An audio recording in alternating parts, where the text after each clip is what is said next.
प्यारे दोस्तों, बहुत बहुत स्वागत है आपका अपने चैनल यूजीसी नेट साइट दर्पण में। तो फ्रेंड्स, जैसा कि आपको पता है कि इस चैनल के माध्यम से हम इंटरनेट जेआरएफ से टीजीटी पीजी की तैयारी करते हैं। प्यारे बंधु, ये सभी क्लास जो है वो यूजीसी नेट के लिए आपके समक्ष प्रस्तुत की जा रही है।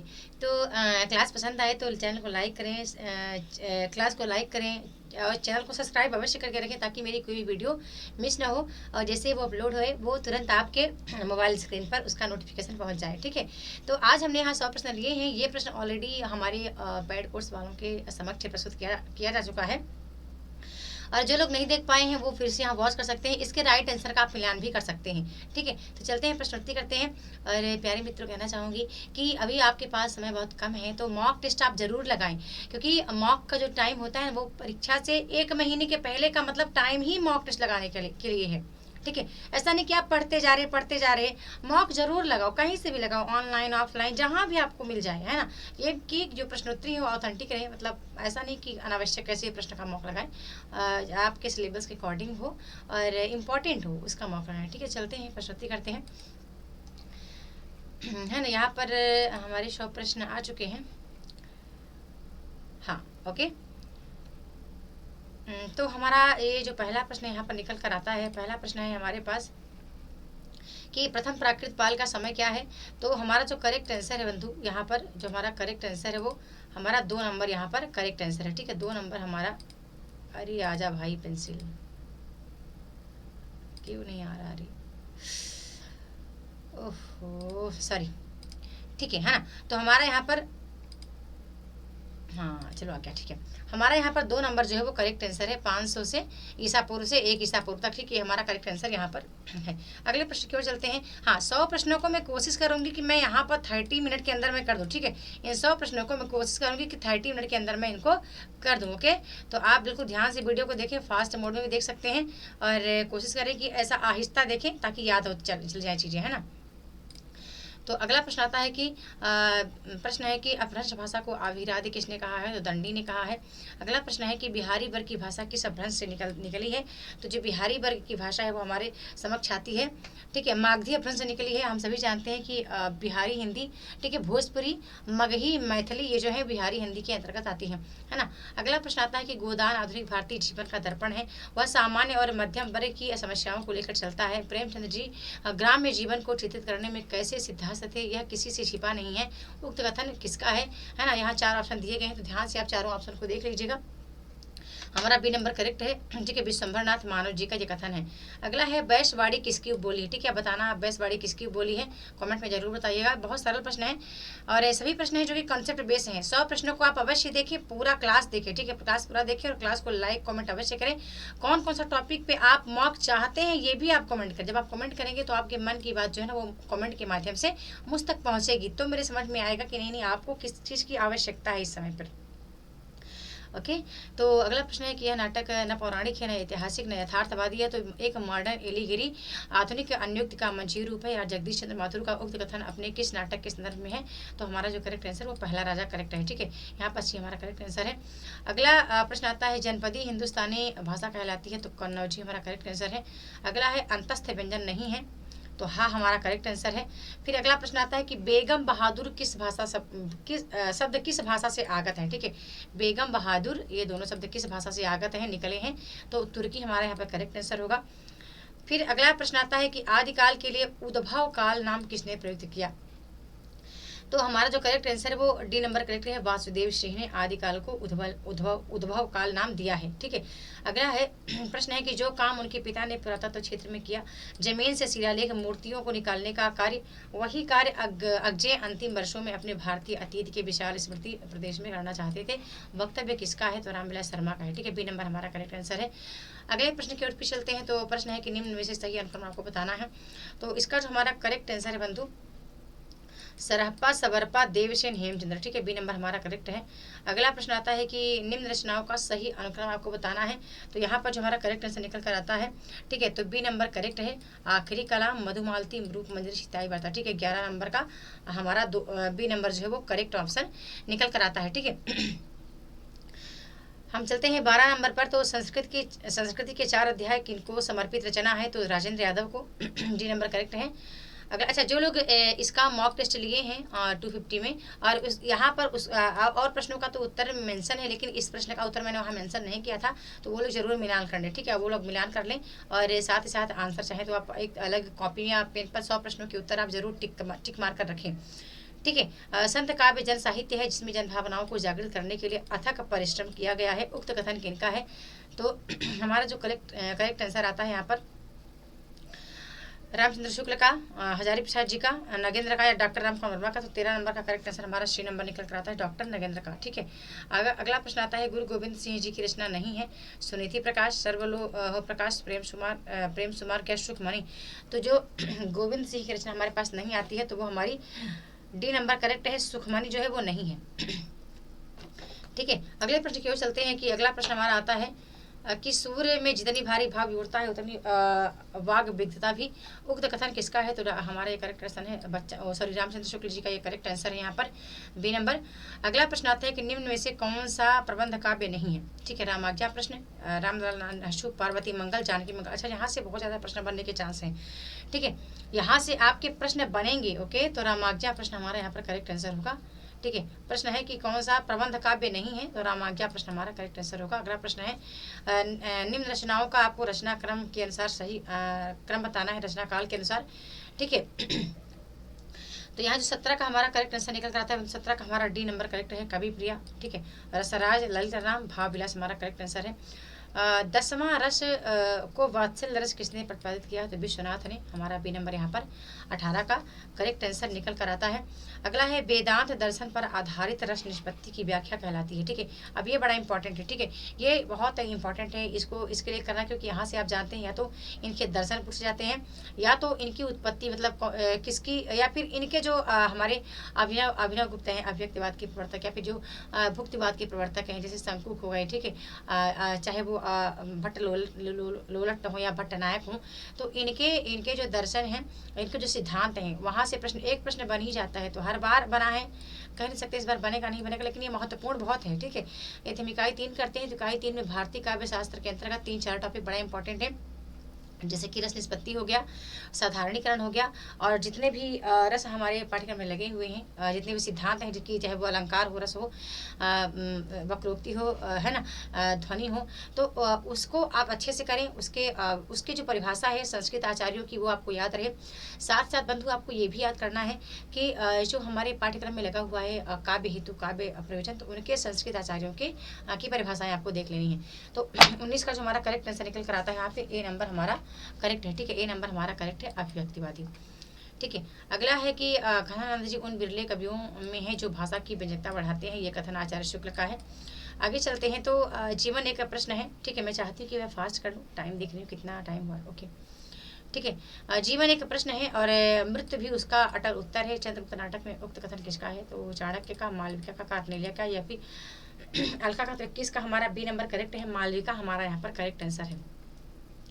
अगला है रसखान शतक रचना किसकी है? प्रेमघन की, गोस्वामी जी की, व्यास जी की, या फिर मिश्र जी की। तो 22 का जो हमारा करेक्ट आंसर यहाँ पे निकल कर आता है बंधु, वो डी नंबर निकल कर आता है, प्रताप नारायण मिश्र की है, ठीक है। अगला है कि हमारे जीवन और साहित्य के बीच जो विच्छेद बढ़ रहा है उसे दूर किया, ठीक है, उसे उन्होंने दूर किया। हमारे साहित्य को नए नए विषयों की प्रवृत्ति करने वाले भारतेंदु हरिश्चंद्र ही हुए। भारतेंदु के संदर्भ में उक्त कथन किसका है? तो 23 का जो हमारा करेक्ट आंसर निकल कर आता है बंधु, बी नंबर ही करेक्ट है, राम स्वरूप चतुर्वेदी हमारे करेक्ट आंसर है। अगला प्रश्न आता है कि निम्न रचनाओं का रचना क्रम के अनुसार सही अनुक्रम आपको बताना है। तो यहाँ पर आप जानते हैं करेक्ट आंसर हमारे पास निकल कर आता है, ठीक है। अच्छा, इनके जो मतलब ये कौन है? मैथिली शरण गुप्त जी हैं। गुप्त जी यानी जब आप पढ़ते हैं क्या भारत द्विवेदी युग, तो द्विवेदी युग में 5 ऐसे रचनाकार हैं जिनको आपको अच्छे से पढ़ना है। जैसे कि एक महावीर प्रसाद द्विवेदी हो गए, शुक्ल जी हो गए, हरियावत जी है, और श्रीधर पाठक हैं।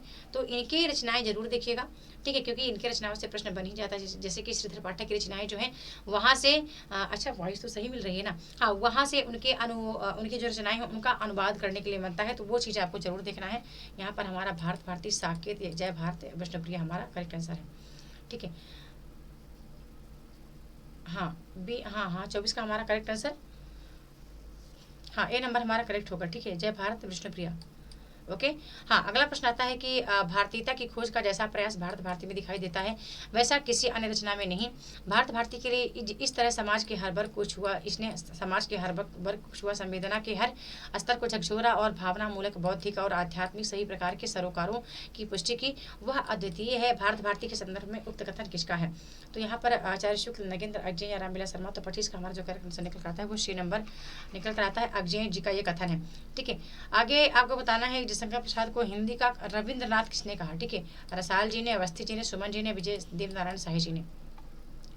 अगला प्रश्न आता है निराला के मन की आशाएं, विषाद, उल्लास, निराशा, वीरतापूर्ण कर्म, त्रास, दुस्वप्न, यह सब कुछ कहीं ना कहीं हिंदी के अतिरिक्त संघर्ष से जुड़ा हुआ है। उस कथन किसका है? परमानंद श्रीवास्तव का, पांडे जी का, यहाँ पर गंगा प्रसाद जी का या फिर बच्चन सिंह का। तो हमारा जो करेक्ट आंसर यहाँ पर ये बच्चन जी का करेक्ट आंसर निकल कर आता है। ठीक है, अगला प्रश्न आता है कि महियसी महादेवी आलोचना ग्रंथ किसका है? परमानंद श्रीवास्तव का, विजय देव नारायण शाही का, रमेश कुंतल मेघ का या फिर गंगा प्रसाद पांडे का। तो 26 का जो हमारा करेक्ट आंसर निकल कर आता है बंधु वो डी नंबर निकल कर आता है, गंगा प्रसाद पांडे का। ठीक है, आगे फिर प्रश्न चलते हैं। अगला प्रश्न है कि बच्चन सिंह, ठीक है, बच्चन सिंह ने रामधारी सिंह दिनकर की किस रचना को वैतालिक का जागरण करवाना है?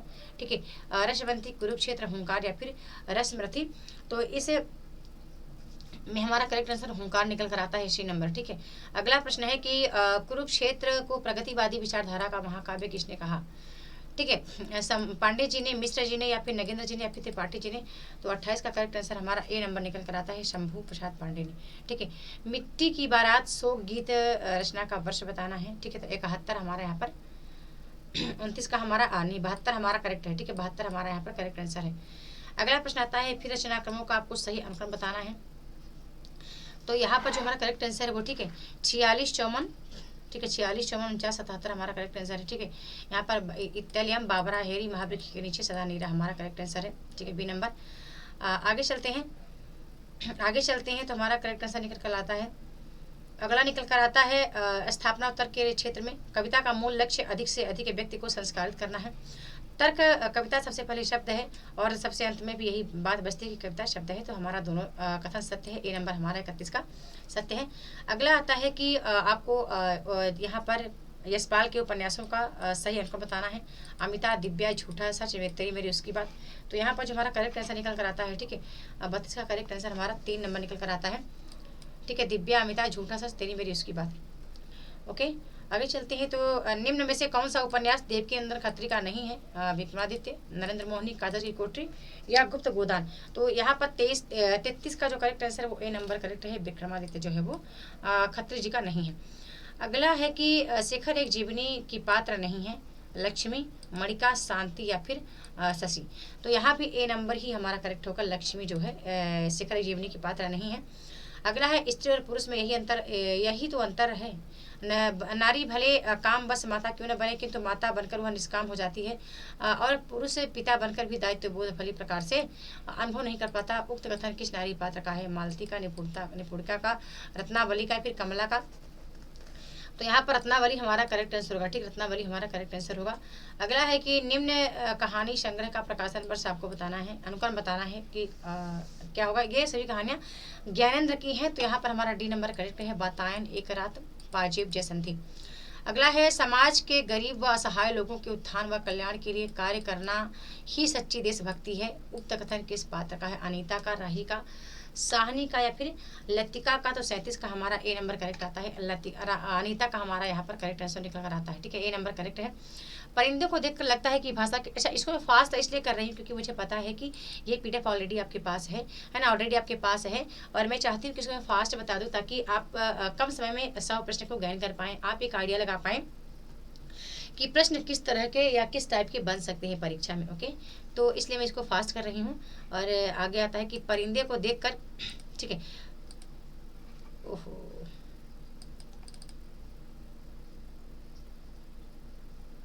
अरे बाप रे, सॉरी, परिंदे को देखकर लगता है कि भाषा ठीक है, भाषा के क्षेत्र में जो काम इतने दिनों से प्रयोगशील नई कविता भी न कर सकी, उसे अंततः कहानी के गद्य ने कर दिखाया। उक्त कथन किसका है? तो बंधु यहाँ पर 38 का हमारा जो करेक्ट आंसर वो सी नंबर करेक्ट है, निर्मल वर्मा का। ठीक है, अगला प्रश्न आता है, निम्न में से गीत नाट्य नहीं है। ज्योत्सना, एक कंठ बिस्वाई, रजत ज्योत्सना जो है वो गीत नाट्य नहीं है। ठीक है, 29 का 39 का हमारा correct answer A number correct है। अगला आता है यहाँ पर बताना है आपको जगदीश जी के नाटक हैं, उनके नाटकों का सही अंक बताना है। शारदिया, कोणार्क, पहला राजा या रघुकुल रीति। 40 का हमारा करेक्ट आंसर बी निकल कर आता है, पहले कोणार्क फिर शारदिया, पहला राजा, रघुकुल रीति। ठीक है, ये सभी महत्वपूर्ण है। अच्छा, यहाँ से प्रश्न बनने के बहुत ज़्यादा चांस हैं। ठीक है, यहाँ से जो हमने इस पर लिए हैं 100 प्रश्नों के ये PDF, तो आप इसको ध्यान से देखें। भरा नैनों में मन में रूप किसी छलिया का मूल्य अनुप। उक्त गीत स्कंदगुप्त नाटक में किस पात्र द्वारा गाया जाता है? मातृगुप्त का, नर्तकी का, मुदगल का, फिर देवसेना का। तो यहाँ पर 41 का हमारा करेक्ट आंसर डी है, देवसेना। ठीक है, डी हमारा देवसेना करेक्ट आंसर होगा। अगला प्रश्न है कि इस पुस्तक में मेरी अंतरयात्रा में पढ़ने वाले कुछ, अच्छा हाँ, ये देखो चिंतामण, ठीक है, निकलती रही है, पर बुद्धि पर हृदय को भी साथ लेकर, क्योंकि आपने इसको ऑलरेडी पढ़ा है 22 का। तो बताऊँ ये कविता क्या है, निबंध से लिया गया है। ठीक है, कविता क्या है, निबंध से लिया गया है। हमारा यहाँ पर ए नंबर करेक्ट उत्तर होगा। अगला, जब हम अगले प्रश्न की ओर चलते हैं, तो अगला प्रश्न हमारे समक्ष निकल कर आता है कि फिर आपको यहाँ पर सदाचार की ताबीज, ठिठुरता हुआ गणतंत्र, विकलांग तंत्रा का दौर, आवारा भीड़ के खतरे, माफ कीजिएगा। तो यहाँ पर हरिशंकर परशाई के निबंधों का सही अंकन बताना है, क्या होगा 43 का। तो जो करेक्ट आंसर वो हमारा ए नंबर यहाँ पर करेक्ट आंसर निकल कर आता है। ठीक है, ए नंबर हमारा करेक्ट आंसर है। अगला है अनभय साचा आलोचना ग्रंथ के रचनाकार का नाम बताना है। तो नामवर सिंह, रमेश चंद्र शाह, मैनेजर पांडे या सुधीर पचौरी। तो 44 का हमारा सी नंबर बंधु यहाँ पर करेक्ट है, मैनेजर पांडे की रचना है। ठीक है, अगला प्रश्न आता है कि निम्न में से कौन सा ग्रंथ रामचंद्र शुक्ल के इतिहास ग्रंथ का आधार नहीं है? कविता कौमुदी, गोविंद रत्नमाला, काव्य कौमुदी या ब्रज माधुरी सार। तो हमारा डी नंबर यहाँ पर 45 का करेक्ट है, ब्रज माधुरी सार हमारा यहाँ पर करेक्ट उत्तर होगा। निम्न में से कौन दलित आत्मकथा नहीं है? अपने अपने पिछड़े, हादसे, तिरस्कृत या दोहरा विचार। तो हमारा दलित आत्मकथा अपने अपने हादसे नहीं है। ठीक है, हादसे हमारा यहाँ पर करेक्ट आंसर होगा। हाँ, 46 का करेक्ट है, बी नंबर हमारा। और आगे प्रश्न की ओर चलते हैं कि अपोलो का रथ किस विधा की रचना है? ठीक है, यात्रा साहित्य है, जीवनी है, रिपोर्टाज, संस्मरण है। तो 47 का हमारा करेक्ट आंसर ए निकल कर आता है, श्रीकांत वर्मा का यह यात्रा साहित्य है। ठीक है, अगला प्रश्न आता है कि निम्न जीवनी साहित्य का आपको सही अंकन बताना है 48 नंबर पर। तो हमारा यहाँ पर ए नंबर करेक्ट आंसर निकल कर आता है, प्रेमचंद घर में, कलम का सिपाही, कलम का मजदूर, आवारा मसीहा। ठीक है, बड़े ही फेमस प्रश्न हैं। ठीक है, ये सब बहुत फेमस प्रश्न हैं। निम्न आचार्यों का जीवन काल आपको बताना है, क्या होगा?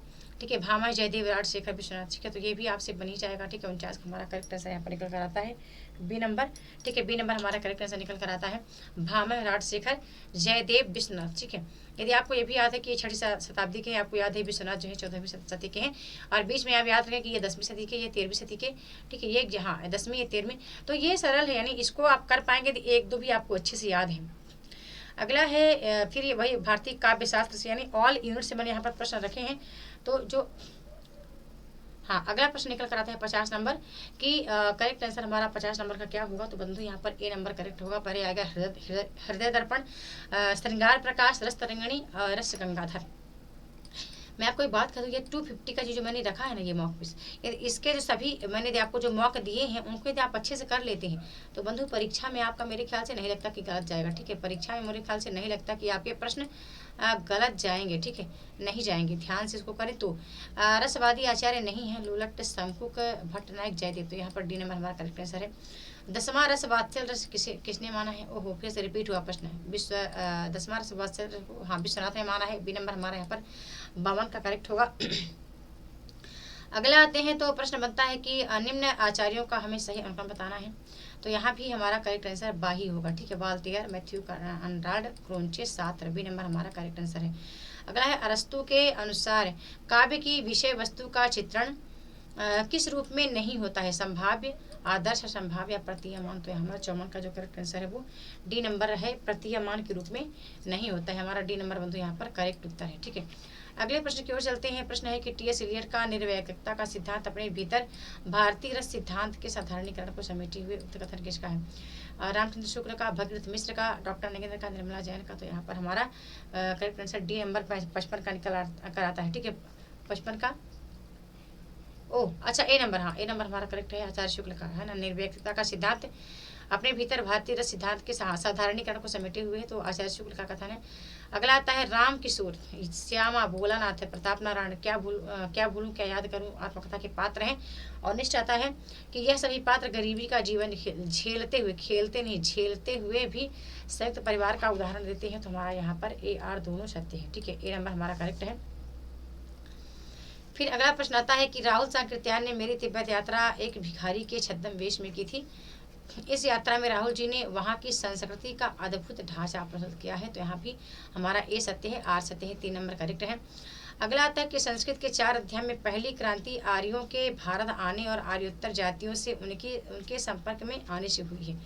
तो 58 का जो हमारा करेक्ट आंसर निकल कर आता है बंधु 58 नंबर का। तो हमारा 1 नंबर करेक्ट है, ए असत्य है। ठीक है, संस्कृत के 4 अध्याय में पहली क्रांति आर्यों के भारत आने और आर्योत्तर जाति के संपर्क में आने से हुई है।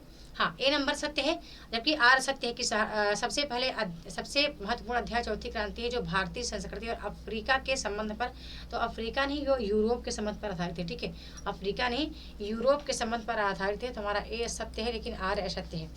अगला है कि 1946 में प्रकाशित माटी की मूर्ति रेखाचित्र 15 शब्द रेखाचित्र पात्र हैं। ठीक है, मतलब कि 1946 में जो प्रकाशित हुई माटी की मूर्ति रेखाचित्र, उसमें 15 शब्द चित्र हैं, शब्द चित्र पात्र हैं, या फिर रजिया, बलदेव सिंह, सरजू भैया, मगर बलदेव मंगल होगा, बलदेव, बाल गोविंद आदि प्रमुख पात्र हैं।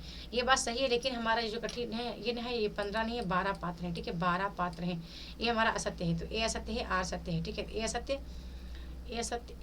आर सत्य। ठीक है, देख लो कहाँ पर है। ओहो हो, हाँ ए सत्य, हाँ ये मिल गया, ए सत्य है और हमारा आर सत्य है। ओके, अगला प्रश्न आता है कि भोलाराम का जीव कहानी की मूल संवेदना शासकीय ढांचे की जड़ता है। और दूसरा है कि अतः सरकारी दफ्तर में रिश्वत के रूप में नारद जी से बेड़ा ले लिया गया था। तो दोनों सत्य है, ए सत्य आर सत्य है, यानी ए नंबर हमारा करेक्ट होगा। ठीक है, ए नंबर करेक्ट है, ध्यान रखना यहाँ पर कर्सर कट गया है तो माफ कीजिएगा। अगला प्रश्न फिर आता है कि भोलाराम का जीव कहानी द्वारा कहानीकार ने प्रशासन के भ्रष्टाचार और भ्रष्ट नौकरशाही का वर्णन किया है। तो यहाँ पर हमारा जो करेक्ट आंसर है कि यह रचनाकार स्वतंत्रोत्तर भारत के सामाजिक यथार्थ की सशक्त प्रस्तुति है। तो दोनों ही हमारे सत्य कथन है, 3 नंबर। अगला है मुर्दहिया कहानी में दलित जीवन का विस्तार से वर्णन है, जबकि मुर्दहिया आत्मकथा में को 10 शीर्षकों में बांटा गया है। ठीक है, तो हमारा यहाँ पर करेक्ट आंसर है ए और आर दोनों सत्य हैं, यहाँ पर हमारा 1 नंबर करेक्ट है। अगला प्रश्न फिर आता है कि महादेवी जी की ठकुरी बाबा से भेंट प्रयाग में उनके कल्पवास के दौरान हुई और ठकुरी बाबा के चरित्र में उदासीनता व उदारता व आतिथ्य का भाव कूट कूट कर भरा है। तो हमारा यहाँ पर दोनों ही करेक्ट है, ए आर। ठीक है, आगे जब चलते हैं अगले प्रश्न की ओर, तो धरती से कुछ ज्यादा ही धैर्य और सहन शक्ति थी शायद उनमें। उक्त कथन मन्नू भंडारी किसके लिए कहती है? तो अपने माता के लिए। ठीक है, अपनी माँ के लिए कहती है। जब अगले प्रश्न की ओर चलते हैं, प्रश्न बनता है कि मन्नू भंडारी के पिता रसोई को भटियार खाना क्यों कहते थे? ठीक है, वहाँ की क्षमता को खोना था, वहाँ क्षमता और प्रतिभा दोनों को खोना था। तो हमारा बी नंबर के यहाँ पर करेक्ट आंसर होगा। ठीक है, अगला प्रश्न है त्रासदी के कथानक का भाग निम्न में से नहीं है, नहीं कौन सा? तो अनुश्रुति हमारा करेक्ट आंसर होगा।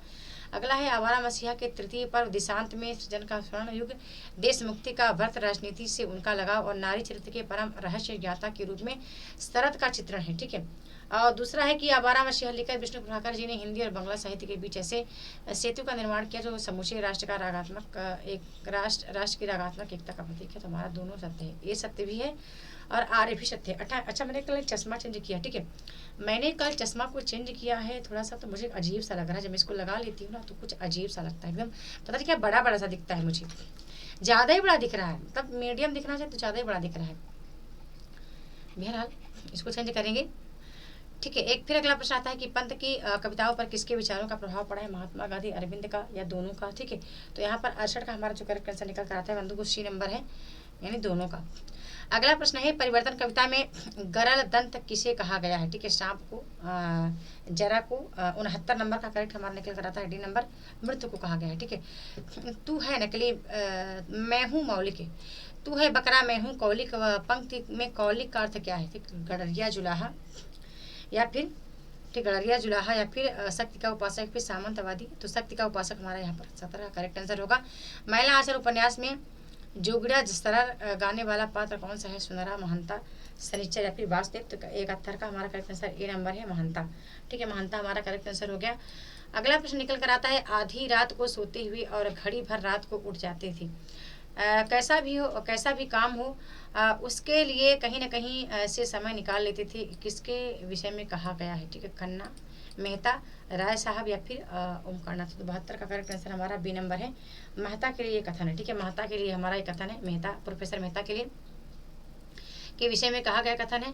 पुरुष है कुतूहल व प्रश्न और स्त्री है डॉट डॉट करके उत्तर व सभी उत्तर व सही बातों का समाधान। ठीक है, तो मतलब ये जो कथन है कहाँ से है? विश्लेषण से, विवेचन से, विश्लेषण से, संवेदना से, प्रभाव से। तो यहाँ पर 73 का करेक्ट आंसर हमारा बंधु बी नंबर निकल कर आता है, विश्लेषण हमारा करेक्ट आंसर होगा। ठीक है, अगला है मैं इधर एक वर्षों से मौन हूँ, फिर भी वही एक सवाल अंततः, मैं तुम्हारा कौन हूँ। पंक्ति ली गई है श्रीकांत वर्मा के पंक्ति से। ठीक है, कविता से तूतनाथ सिंह की कविता से, केदारनाथ सिंह की कविता से या फिर सर्वेश्वर द्वाल सिंह के कविता से। 74 का हमारा बी नंबर करेक्ट होगा, दूधनाथ सिंह की कविता से।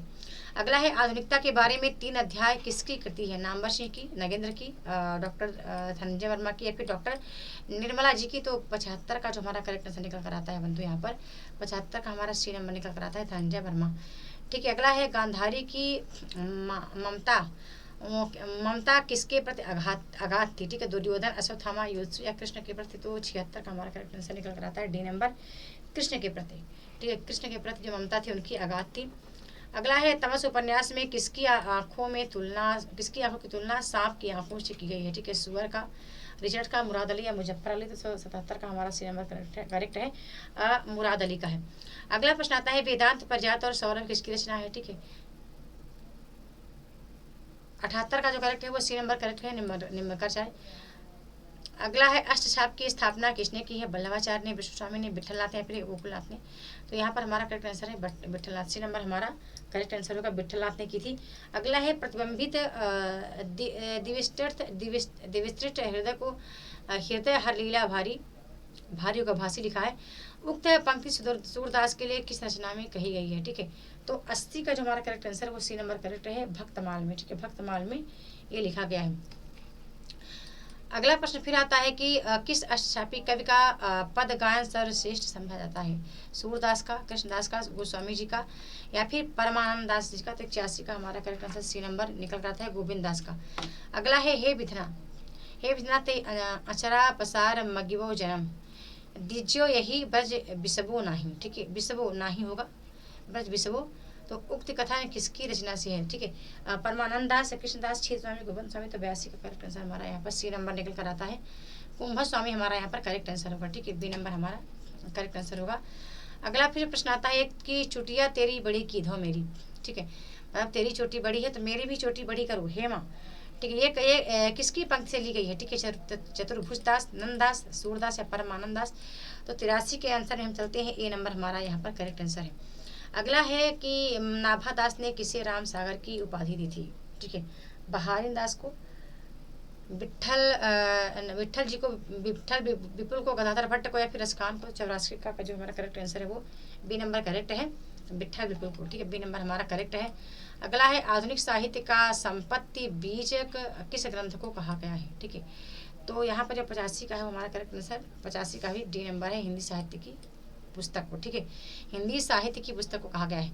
अगला है हिंदी साहित्य का बृहद इतिहास नागरिक विचारणी सभा ने काशी सभा में होगा, सभा में काशी ने साहित्य इतिहास को कितने खंडों में प्रकाशित करवाया था? ठीक है, तो यहाँ पर हमारा जो 86 का बंधु करेक्ट आंसर निकल कर आता है वो डी नंबर करेक्ट है, 20 खंडों में। ओके, 20 खंडों में। अगला प्रश्न आता है कि प्राकृत साहित्य का इतिहास ग्रंथ किसका है?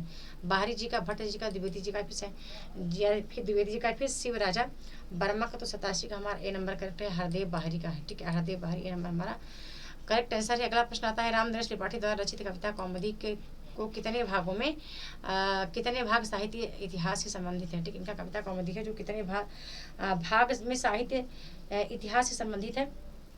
4 भाग, 8 भाग, 6 भाग या फिर 2 भाग। ठीक है, तो 88 का करेक्ट आंसर हमारा निकल कर आता है बंधु क्या है यहाँ पर डी नंबर 8 भाग में। वैसे भी ये डिवाइड है। ठीक है, 8 भाग में डिवाइड है। अगला है, आदिकाल को अत्यधिक विरोधों एवं व्याघातों का युग किस आलोचक ने माना है। ठीक है, तो हमारा जो करेक्ट आंसर यहाँ पे बी नंबर निकल कर आता है। ठीक है, ए नंबर हजारी प्रसाद द्विवेदी, हाँ ए नंबर हमारा करेक्ट है।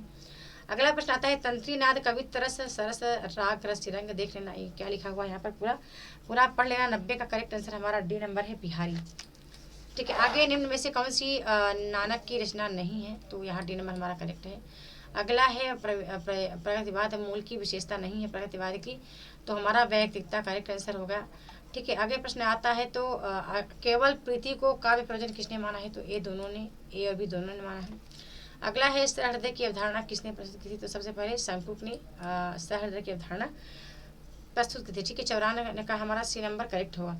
अगला है कि सामान्यतः निम्न में से मुख्य रूप से साधारणीकरण किसका नहीं होता है, तो सहृदय की चेतना का साधारणीकरण नहीं होता है। हमारा ए नंबर बंधु यहाँ पर करेक्ट आंसर है।